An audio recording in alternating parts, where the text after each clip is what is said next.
सगळ्या दिशेला ओम ब्रह्मोरे सत्सावणम ओम सर्वसमताविनाम निवाडवाडू मामिदन सर्वान रक्ष उपनयन संस्कार यालाच मौजी बंधन संस्कार असे म्हटले जाते। जैन धर्मामध्ये बालक अथवा बालिका 8 वर्षे पूर्ण झाल्यानंतर त्यांच्यामध्ये सम्यक दर्शन प्राप्त करण्याची योग्यता येते, म्हणजेच ते दीक्षा घेण्यास पात्र बनत असतात। अशा वेळी त्यांच्यावरती 6 मंत्राच्या द्वारे संस्कार केले जातात। हे 6 मंत्र म्हणजेच हा बालक दिव्य अशा परमपदाला प्राप्त होऊ दे, हा बालक दिव्य अशा राजपदाला प्राप्त होऊ दे, हा बालक चक्रवर्ती पदाला प्राप्त होऊ दे, हा बालक अरिहंत पदाला प्राप्त होऊ दे, हा बालक मुनी दीक्षा घेण्यास पात्र बनू दे, उत्तम असा आचार्य पदाचा तो धारक बनू दे, उत्तम अशा मुनी पदाचा तो धारक बनू दे आणि याचबरोबर उत्तम अशा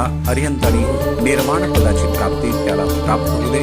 या उद्देशानं या बालकावरती दिगंबर मुनींच्या द्वारे हे 6 संस्कार केले जातात। याचबरोबर उत्तम श्रावक बनण्याकरिता देखील त्याच्यावरती संस्कार केले जातात। या संस्कारामध्ये हा बालक अष्टमूलगुणाचा धारक बनू दे, म्हणजेच जे अष्टमूलगुण आहेत त्याचं पालन करणारा बनू दे।